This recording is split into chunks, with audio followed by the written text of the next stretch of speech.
Did you want to be involved any? Did you want to be a part of this video? Hey everybody! It's day 3 of Mental Health Week. The days are already going so quick.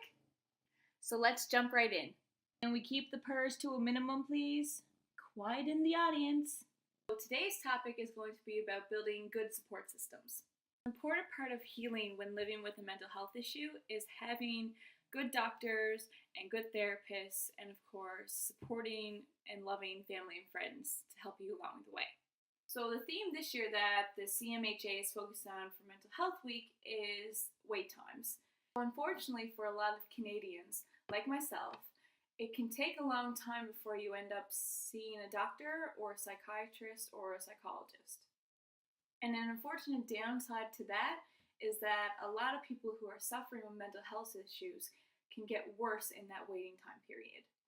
So it's important to try to build support systems during this wait period.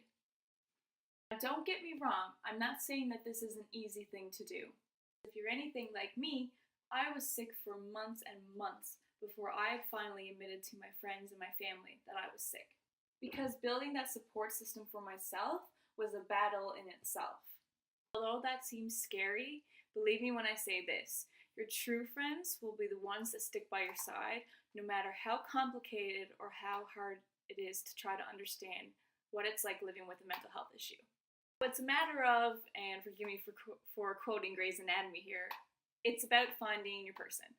When you do find the right persons, or those few good people, you need to educate them about your illness, about your side effects, about your symptoms, and about your medication. Take medication, for example. As I mentioned in a video earlier this week, I talked about how I took at one point 8 or 10 pills a day for nights when I was having really bad panic attacks. And of course, Zach was freaking out trying to find the medication that I needed to help with my panic attacks. So many times when he was flustered in a panic and he would shout something like this, it's the blue ones, right? Even though he didn't know the name on the prescription I had to take, he understood which pills it was because I taught him what they looked like. And this is why sitting down with your friends and educating them and going through your pills is very important. Another thing me and my friends used to do, or we still do, is we developed codes.